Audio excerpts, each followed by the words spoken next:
Greetings! I am Herbert Erpaderp, and today I'm going to build this Rubicon Jagdpanther.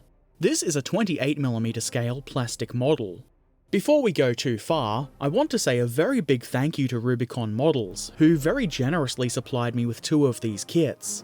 I built one on stream for my 10,000 subscriber celebration stream, and I gave the other one away.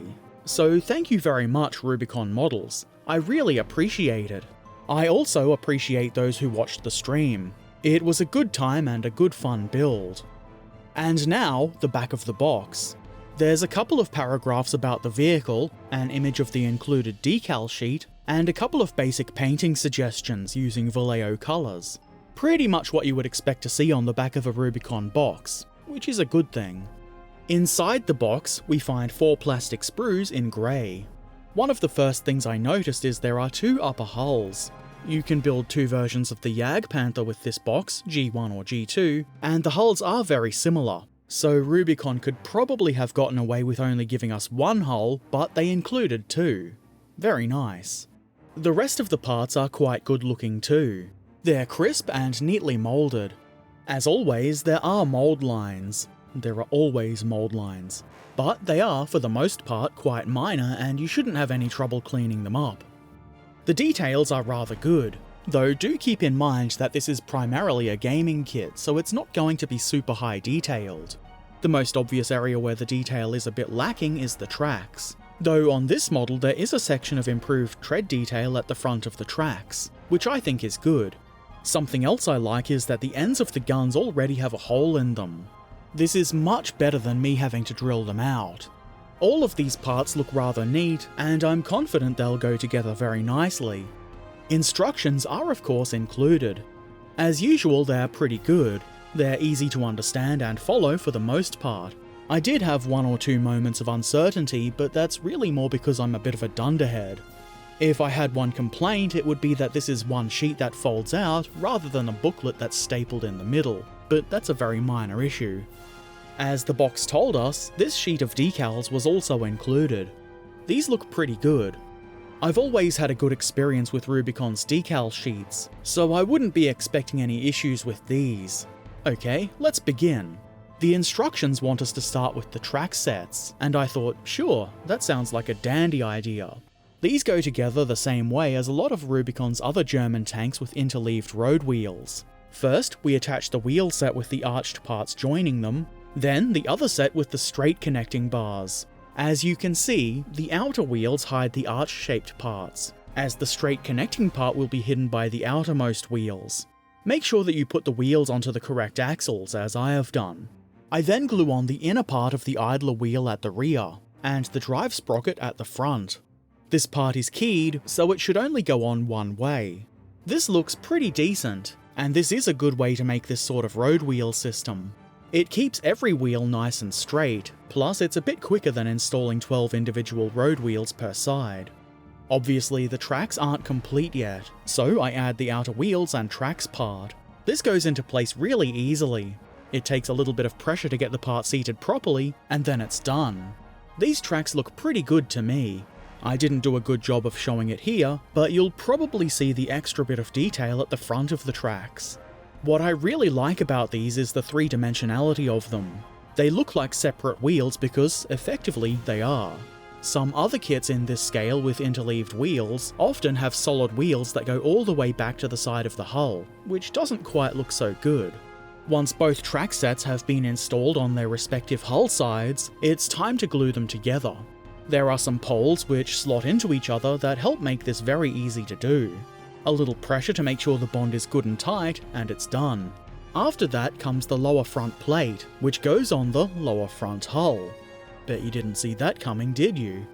This part fits quite nicely, though I was a little bit concerned about it lining up with the upper hull when that's installed. Spoilers, there was no issue.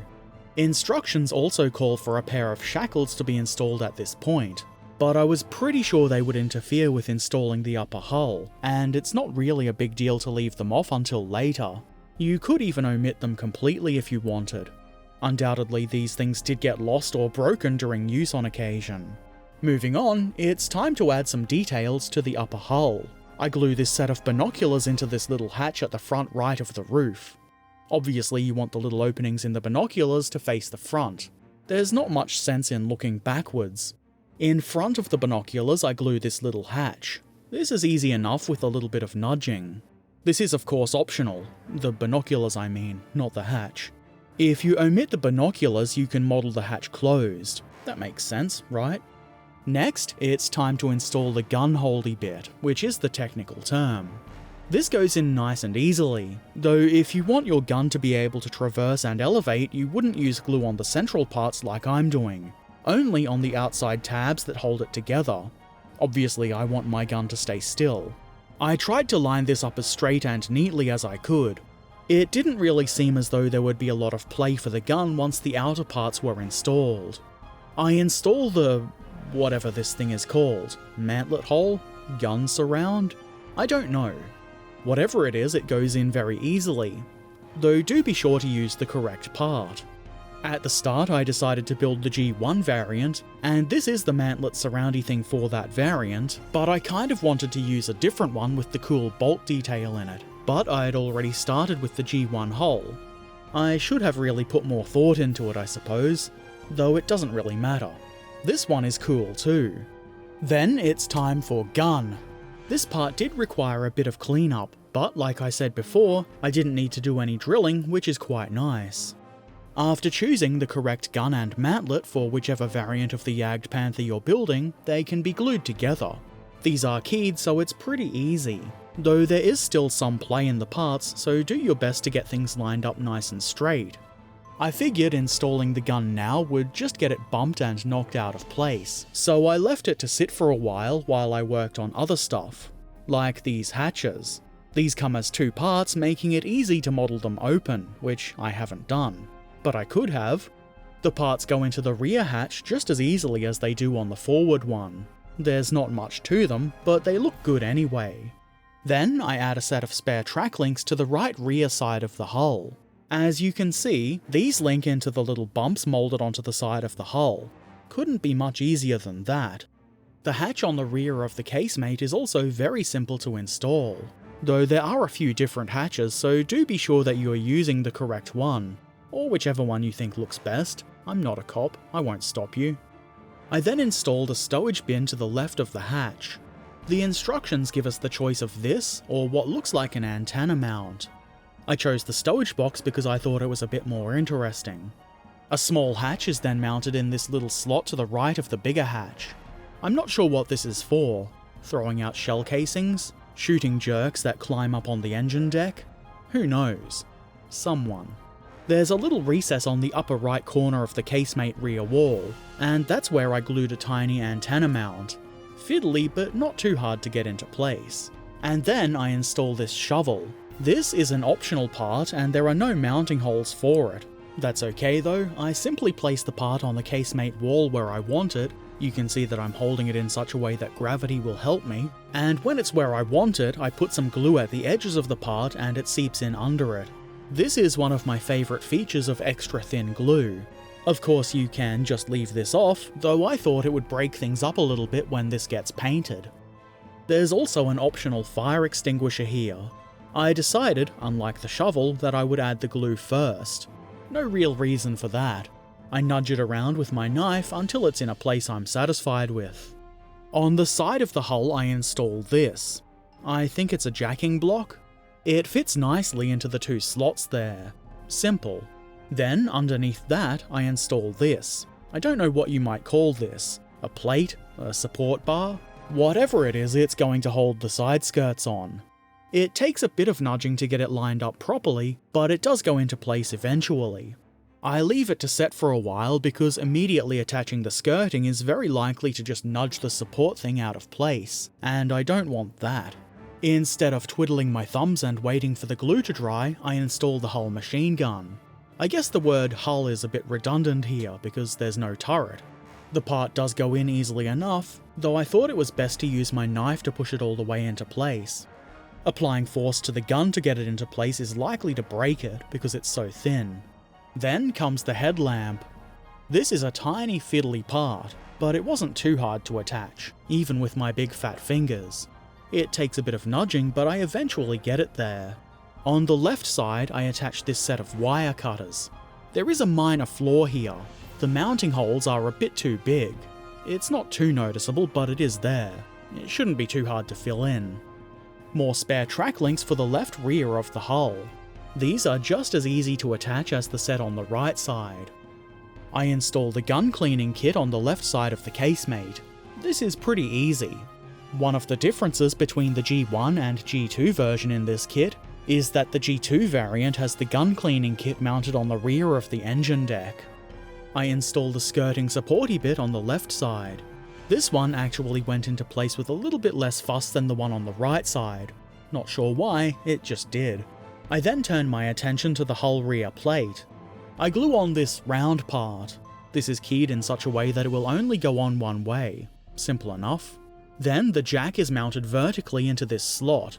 Also very simple, though I do hope I didn't put it on upside down like a ding-dong. And then we need to choose which set of exhaust pipes to use. There are 3 sets to choose from, and they're all different to the 4 sets that you can choose if you're building the G2 variant. I chose the ones I thought looked the most interesting. Then come the stowage bins. There are 2 styles of these to choose from. Again, I went with what I thought looked more interesting, and would look more appealing to my eyes when painted. Once that's done, the rear plate can then be glued onto the rear of the hull, unless you really want to put it somewhere else. I'm not going to judge. I found this had to be slotted down in behind the shackle parts. Not a real problem, though it did make me wonder why the shackles at the rear are moulded in place, when they could look much better if they were separate parts like on the front. Then it seems to be time to join the lower and upper halves of the model together. I apply a bunch of glue to all of the areas that should make contact with each other, and then slot the parts together. I apply pressure to minimize gaps, particularly at the front of the hull. I was worried this might turn out to be quite gappy earlier, but it turns out I was concerned about nothing and it looks great. There is a slight gap along the rear upper hull. I think that should probably be there, though maybe a little bit smaller. Then I install the shackles at the front. These fit nicely. They clip into place and will stay there with friction, but I glued them anyway because otherwise I would absolutely knock them off and lose them. It looks pretty good so far, but something seems to be missing. I guess that means it's time to add the shooty stick. It's very easy to attach this. There's a T-shaped keying which makes it more or less impossible to put this on wrong, unless you're really determined. I apply pressure to make sure the gun is as far back as it can be, and then it's in place. Looks pretty shooty to me. I then glue on the side skirts. These have a slot on the back of them that matches up with the little rectangular bits on the bottom of the supporty parts. These are fairly easy to get into place, though there is a little bit of play here, so do pay attention to what you're doing. You could also completely omit these. You could even cut off one or more of the plates just to make it look a bit more interesting, but I decided that intact plates would also be good. The final step is to assemble these towing cables. This is a simple matter of gluing the loop part onto one end of the cable. I haven't installed them on the Jagdpanther yet because I figure they would be better left off until after painting.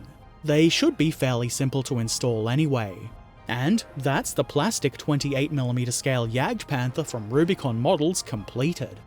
I'm really happy with how this model has turned out. I was also quite pleased with how many leftover parts there are. There are so many leftover parts that you could easily model a damaged or half-buried Jagdpanther if you wanted. There are no leftover tracks, but I'm sure if you're resourceful, it wouldn't be too hard to solve that problem. I am going to do something with the bits from this kit at some point, I just don't know what it is yet. I think this model looks really nice. It captures the look of a Jagdpanther really well, and the detail is very good. Not an absolutely accurate representation of the vehicle, but it doesn't need to be. It is primarily a gaming piece, so you can expect some omission of detail. At any rate, when you look at it as a gaming model, it is very well detailed. In one of these shots you can probably see the front track sets have a bit more detail than most of the older Rubicon kits do. I think they look good. Of course, if they're not to your taste, you can always cover them with mud or something like that. I think this is going to look great when I paint it. I don't have immediate plans for it, but I do want to begin painting it soon. once I've figured out exactly what I want to do with it. The build of this kit was very enjoyable, like most Rubicon kits, and I had a lot of fun. There were no major issues or irritations, and the instructions were easy to understand. I built this model on stream. As I mentioned earlier, it was my 10,000 subs giveaway stream. One lucky viewer won a copy of the kit, and I have no doubt that they'll enjoy building it too. If you would like to watch me build stuff live on stream, there's a link to my Twitch channel in the description. I'd love it if you would give me a follow. That way you'll see when I go live, and fun times will be had. Before I go, I would like to say another big thank you to Rubicon Models. I do hope they are watching. I very much appreciate them sending me these kits. It was very generous, and it really brightened my day when I got the email. As for the rest of you, what do you think of this Jagdpanther? How many panths do you think it could Jagd? What should I do with the abundant leftover parts? Let me know in the comments below. And of course, if you haven't already, feel free to subscribe, follow, ring the bell, and all the other things you do on YouTube and social media. Links to all the things, including my Patreon and Twitch channel, are in the description below. You can also find the join button down there. And, as always, I shall return soon, so until then, be excellent to each other and thank you for watching. Farewell.